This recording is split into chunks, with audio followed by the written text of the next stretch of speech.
Comment cibler son audience pour les publicités YouTube? Il y a plusieurs options à choisir. Alors que faire? En fait, l'idée c'est de réfléchir à la sélection de l'audience un petit peu comme un triangle. Il y a certaines options qui permettent d'atteindre vraiment sa niche et d'autres options qui vont atteindre un public de plus en plus large, de plus en plus vaste. Et donc du coup, quand on commence, on veut créer des publicités en sélectionnant le ciblage vraiment plutôt niche. Donc ça, c'est par exemple faire les listes de remarketing, qui sont appelées aussi ciblage par liste de clients et basé sur vos segments de données, selon YouTube. Et donc là, ça va prendre les informations du CRM de l'entreprise pour pouvoir cibler les bonnes personnes. Et donc là, c'est vraiment les clients qui sont déjà vraiment intéressés par l'offre, qui sont déjà en contact avec l'entreprise. Et puis après, on va aller de plus en plus vaste dans le ciblage. Et donc là, c'est bien pour acquérir de nouveaux clients. Mais ça apporte aussi le risque de montrer la vidéo devant des personnes qui vont être de moins en moins intéressées par son offre.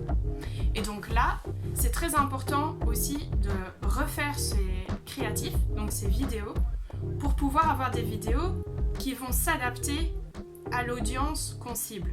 Donc au plus l'audience va devenir large, au plus les vidéos vont devoir s'adresser à un public large tout en restant le public cible. Et donc du coup, maintenant on peut mettre sur une échelle ces différentes possibilités de ciblage. Donc tout en bas, vraiment pour toucher vraiment sa niche, on peut commencer par les données du CRM. Donc c'est-à-dire le ciblage par liste de clients. Ensuite, juste au-dessus, il y a le ciblage par visiteur du site internet où on peut aussi créer des audiences basées sur, par exemple, les abonnés à sa chaîne YouTube. Un petit peu au-dessus, on a les segments personnalisés. Et donc maintenant, YouTube a retiré le ciblage possible par mots-clés, par chaîne YouTube et par vidéo YouTube bien spécifique. Et donc ça, c'était vraiment de très bonne façon d'avoir un ciblage plutôt niche. Mais maintenant, en fait, ces options ont disparu, mais pas réellement, totalement. Parce qu'on les retrouve encore un petit peu, mais sous une autre terminologie, c'est-à-dire sous les segments personnalisés. Et donc sous les segments personnalisés, on va en avoir plusieurs types, qui vont être aussi du plus niche à un public plus vaste. Et le premier segment personnalisé qu'on peut faire, qui est assez niche, c'est le segment basé sur les mots-clés recherchés.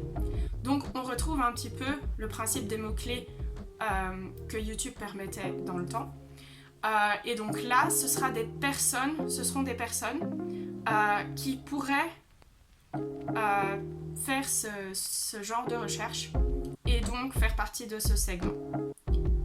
Ensuite, on a le segment personnalisé par intérêt.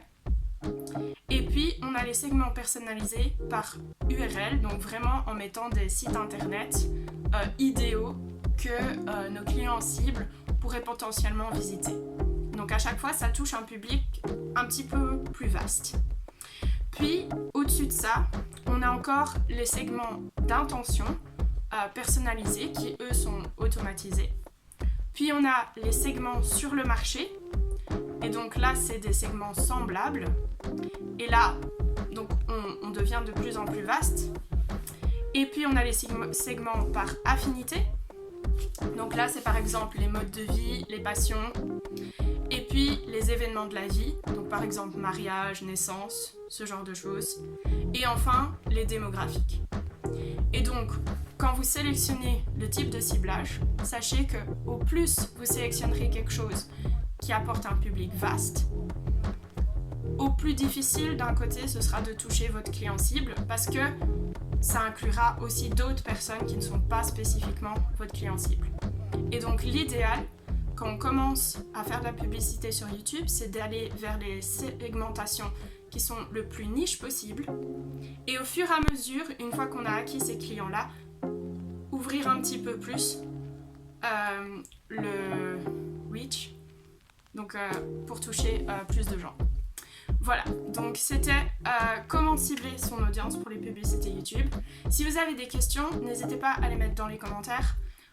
Et puis si vous avez apprécié cette vidéo, vous pouvez l'aimer et vous pouvez aussi vous abonner à ma chaîne qui va être vraiment dédiée à toutes des questions sur les publicités YouTube.